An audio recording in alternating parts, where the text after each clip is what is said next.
బడులు ప్రారంభమై 3 నెలలు గడిచినా ప్రభుత్వ పాఠశాలలో ఇప్పటికీ పాఠ్యపుస్తకాలు అందలేదు. తరగతుల ప్రారంభానికి ముందే అందాల్సిన ఏకరూప దుస్తులు విద్యార్థులకు ఇంకా చేరలేదు. పేరుకు ఈ ఏడాది నుంచి అన్ని ప్రభుత్వ పాఠశాలలో ఆంగ్ల మాధ్యమాన్ని ప్రారంభించినప్పటికీ ఆ మేరకు వసతులు కల్పించడంలో సర్కారు విఫలమైంది.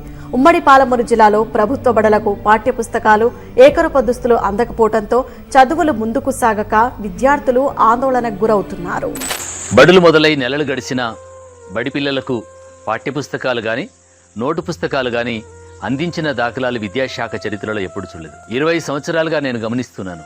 మొట్టమొదటగా బడి తెరవక ముందే, వేసవి సెలవుల్లోనే బడిలోకి పిల్లలు రావడానికి ముందే పాఠ్యపుస్తకాలని, నోటు పుస్తకాలను అందించినటువంటి తెలంగాణ రాష్ట్ర ప్రభుత్వానికి 24 లక్షల మంది విద్యార్థుల కుటుంబాల పక్షాన వందే మాత్రం వేల విద్యాభినందనలు తెలియజేస్తుంది.